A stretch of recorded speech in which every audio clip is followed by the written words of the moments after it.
I've been driving trucks for 15 years. You get used to the weird shit. Gas stations at 3 a.m., lot lizards, addicts wandering the parking lots.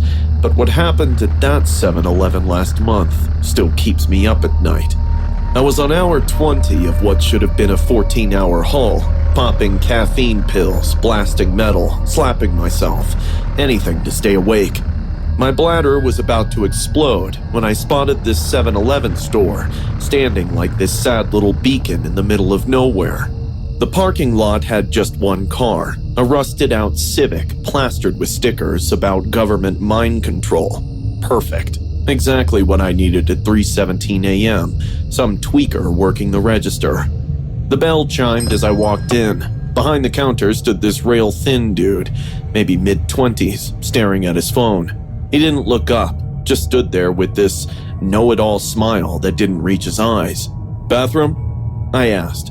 He pointed to the back, still fixated on his screen. His fingers looked wrong somehow, too long, joints bending at angles that made my stomach turn. The nails were chewed raw, and dried blood had caked around the cuticles. I chalked it up to exhaustion and headed toward the restroom. The floor was sticky, making that sick peeling sound with each step. The whole place reeked of burnt coffee and bleach, and something rotten. Inside the bathroom, fluorescent lights buzzed overhead, one of them flickering like a strobe. 2 stalls, one urinal crusted with God knows what. I locked myself in the first one, my knees practically touching the door. I was getting down with my business when I heard slow breathing. It was coming from the next stall over. Not normal breathing. This wet, rasping sound like someone drowning from the inside out. "Sorry, man," I mumbled, embarrassed someone was listening to me piss. No answer, just that breathing. For a second, everything went quiet. "Hello?" I called out. The breathing has stopped. The silence that followed was worse. I finished quickly and stepped out, ready to get the hell out of there. The faucet was dripping, each drop hitting the stained porcelain with a rhythmic ping that seemed to get louder. I turned the tap to splash some water on my face. The mirror in front of me faced all the stalls behind. As I leaned forward, I caught something in the reflection. Movement in the right beside mine, from where I heard the breathing few seconds back. In the reflection, I could see fingers, impossibly long, gray-white fingers, curling around the edge of the stall door. I froze, watching as a figure began to emerge in the reflection. The cashier, but he looked total psycho this time. His eyes wide, shoulders hunched at an impossible angle. The smile looked 10 times more sinister, and he was drooling like some mad dog about to snap. I hurriedly lunged for the door. It wouldn't budge. The handle turned, but a force seemed to block it. The lights flickered once, twice, then died completely. Suffocating darkness took over. The smell of rotten meat just kept choking the air around. "Did I scare you?" It was right against my ear. A cold finger grazed my nape. "No one stops here anymore. I had to do something fun." A phone screen lit up, illuminating his face inches from mine. His eyes were dark, pupils so dilated they looked like black holes sucking in all the light. I slammed my elbow back, connecting with something solid. He grunted, but he didn't release me. His fingers dug into my shoulders with impossible strength. "Don't leave," he whined like a baby. "I'm so lonely." In panic, I grabbed the metal trash can and swung it at his head. It connected with a sickening crack. He staggered back, releasing me. I turned the handle harder, but the door wouldn't budge. He was still behind me. I could hear the wet, skittering noise. I peeped over my shoulder to see the cashier crawling toward me on all fours, moving impossibly fast. His head hung at an unnatural angle where I'd hit him, but that smile never faltered. "Lonely, I'm so lonely. I've nobody to call my own," he sang, making a sad face. I threw my full weight against the door, increasing the strength with each try, until finally it gave way. I sprinted through the 7-Eleven store like some prey dodging the predator, the cashier's giggles following me all the way until it turned to screams of rage. He was cursing me to come back, but I didn't look back, just ran to my truck. As I fumbled with my keys, I glanced back. He stood in the doorway, perfectly still except for his head, which tilted sideways at an angle that should have snapped a human's neck. The fluorescent light above him flickered, casting his elongated shadow across the parking lot. He raised one hand and spread his fingers, too many fingers, in a wave. "Do come again!" he yelled, like it was some casual night of fun for him. I was lucky that the roads were mostly empty that night. Otherwise, I definitely would have met with accident. A week later after this incident, I saw news coverage on a local media channel. They're talking about a man who worked at a 7-Eleven store. Many customers kept complaining about the bad stench in the bathroom of the 7-Eleven for days, when finally cops had to intervene. They found dead animal carcasses stuffed in the vents and storage spaces. Upon questioning, they arrested the employee who worked there. It was the same guy from that night. When the cops asked him why killed stray animals and kept their dead bodies inside the store, he replied he didn't like being alone. Working the night shift at 7-Eleven was never something I listed on my bucket list, but money talks, and lordy did I need it. My coworker Mia had cautioned me about all the weirdos who come out at night. "Just keep pepper spray in your pocket," she'd said while laughing. I laughed too. I wasn't worried about creeps. I can handle myself. The first few hours went by without much happening. A couple of late-night snackers, some drunken college kids rolling around laughing at the candy aisle, and a cat lady buying beer. She smelled of her cats. Around 1 a.m., the store had gone quiet. The humming fridge and the occasional click of the tilted surveillance camera reminded me of my existence from time to time. I leaned down on the register, arm tucked under my head, just for a minute. I promised myself, just a quick nap. A blast of cold air hit me in the face. I flinched, but didn't move, probably the AC kicking on. Then another gust rippled through, but this time wasn't just air. This gust carried with it a rancid refuse smell that made my nose crinkle. I opened my eyes and nearly shrieked. A man's face hovered inches from mine, grinning ear to ear, eyes wide like he was watching something hilarious unfold.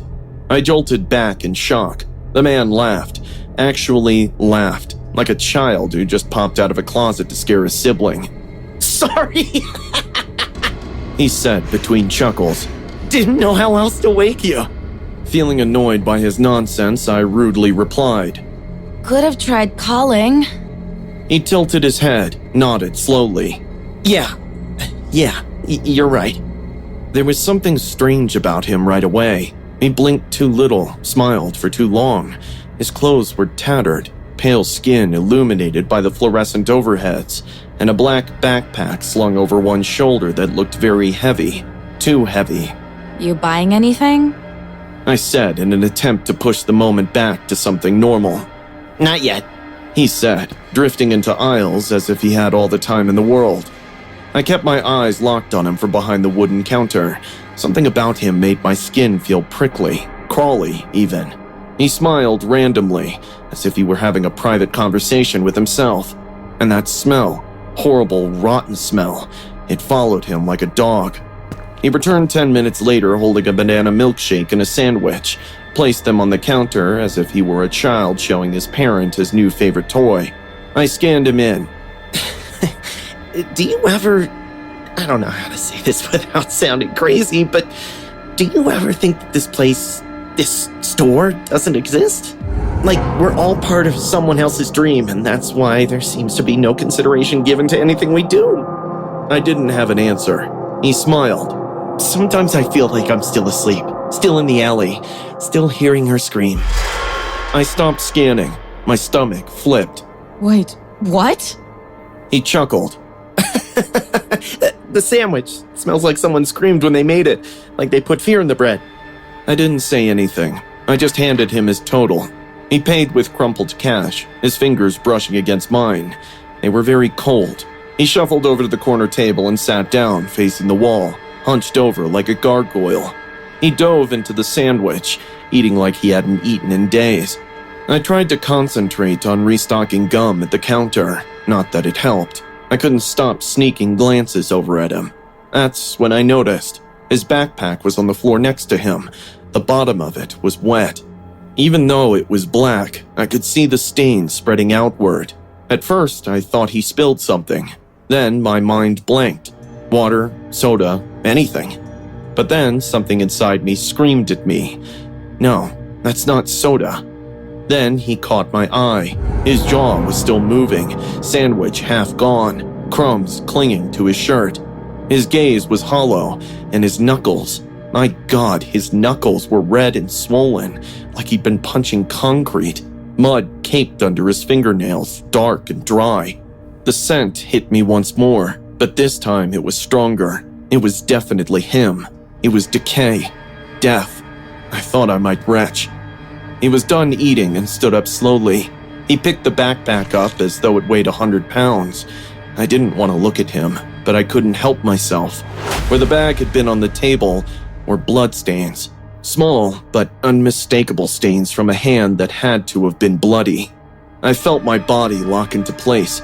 I couldn't move. I couldn't take a proper breath. He started for the exit now. Each step sounded in slow motion like a death march. The automated doors opened with a hiss. He stopped halfway through the doors. He turned back again one more time. "Hope she didn't keep you up," he said, voice low and strange. "She wouldn't shut up all night." Then he grinned bigger and more brightly than he had earlier, and he stepped into the darkness. I stared at the doors for what felt like hours, too paralyzed to move. Finally, I reached for my phone. I dialed 911 and relayed the entire story. His appearance, his backpack, the smell, the blood, the eerie comment. The woman on the phone told me to stay calm. I was anything but calm. 2 days later, I saw him pop up on the news. Arrest for murder.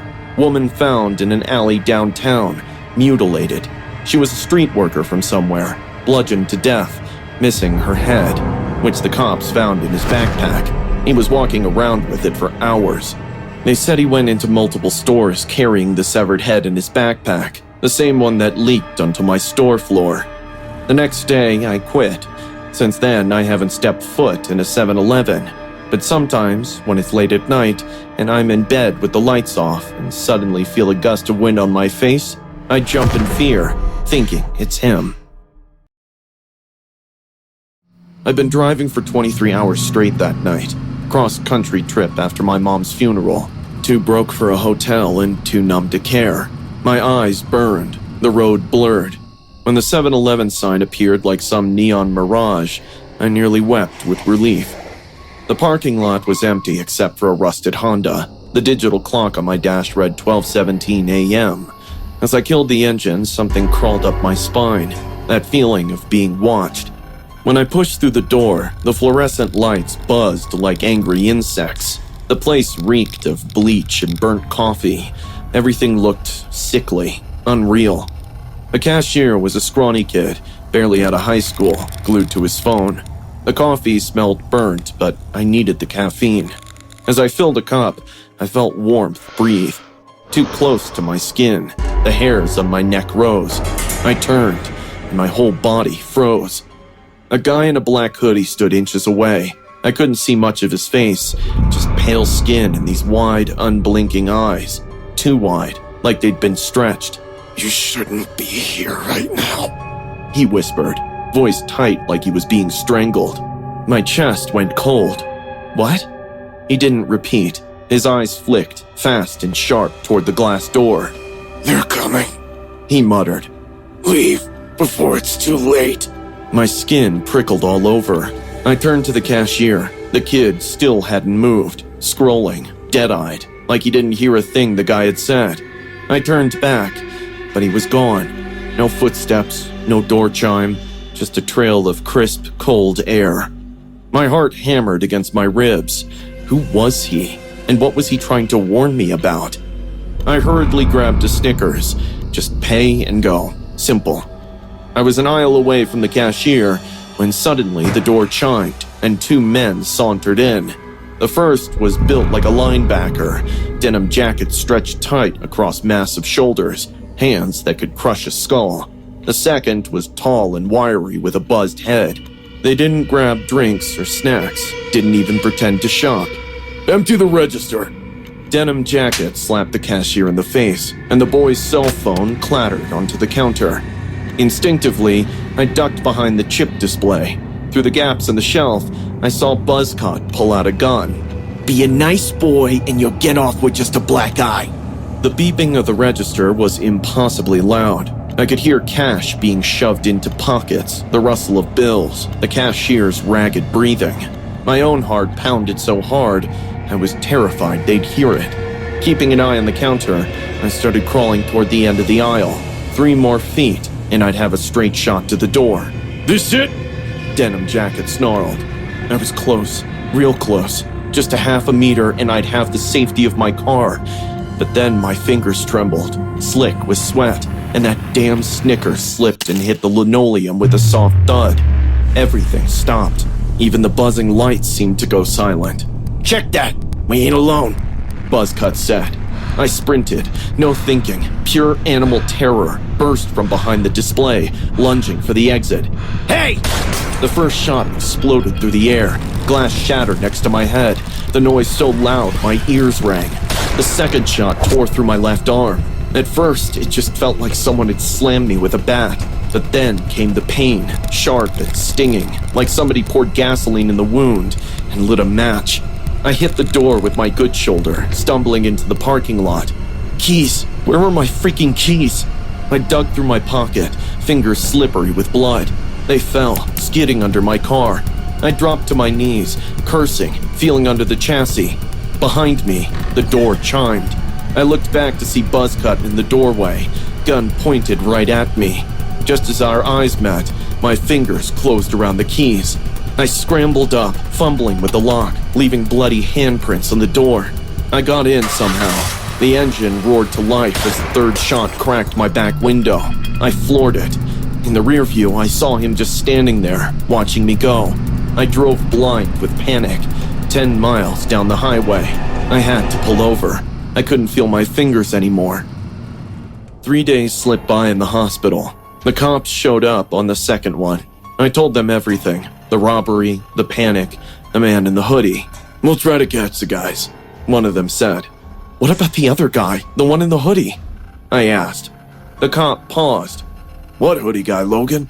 There was no one else in that store. Just you, the cashier, and the 2 perps. Check the security footage, I snapped. He was there. He warned me. They checked, but every frame showed the same thing. Me grabbing burnt coffee, ducking behind an aisle, running for my life. Maybe your exhausted head made it up. The cop shrugged, and I believed him. Till today, I try to make sense of that night, but it all seems like a drowning memory. Who do you think that guy was? Was he real or just some trigger of my brain?